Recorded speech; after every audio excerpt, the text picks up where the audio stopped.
Everybody, Congressman Perry, Pennsylvania's 4th District. I know that it's swearing in week, right? It's the beginning of January, and so many people think that probably you didn't really do much in Congress this week. Families came, raise your right hand, put your hand on the Bible, or whatever that's appropriate for you, and swear your oath. But it's actually been a pretty busy week, and I just want to let you know what I've been doing. So the first thing I did was introduce the balanced budget amendment that I have for the other 2 terms that I've been in Congress, because I think it's so important. Our families have to balance their budgets. We see this runaway $20 trillion in debt, and it's really important that the federal government also balances its budget like 49 states, including Pennsylvania does, which balances its budget. Now you're going to see very shortly a budget resolution to repeal Obamacare, and I just want to caution everybody, because you're going to see that it followed to its normal course, which I think is important, adds $10 trillion onto a $20 trillion debt.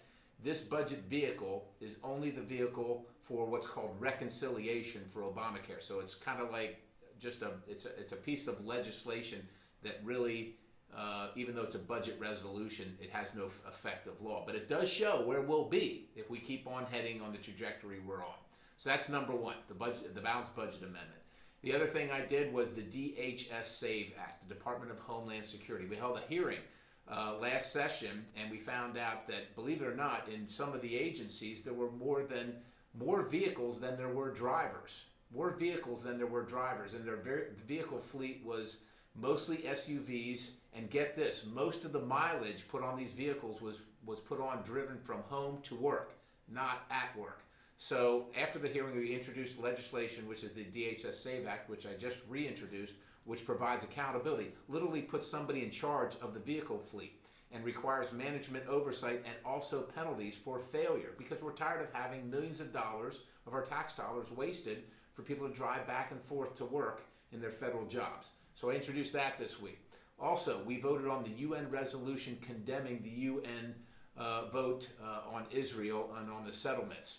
It was a bipartisan resolution. It got bipartisan support, and what it said is that the president is really out of step with our history with Israel, our best and only democratic ally in the Middle East. And we wanted to register that complaint and say that building homes on territory is not the same thing as the Palestinian Authority, which literally pays people to kill both Jews and Americans.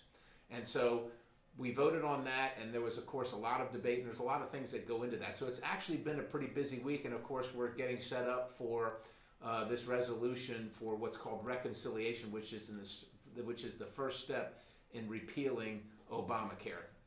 Our healthcare system had some problems, obviously, 8-10 years ago, but the solution is not socialized medicine at the federal level. It is broken. It is really broken out. It is in a death spiral. It is unaffordable. It is crumbling under its own weight, and we're starting to take the steps to fix that circumstance. So that's what's going on here in the first week of a new Congress. It's great talking to you, and I hope you stay engaged and involved and be heard.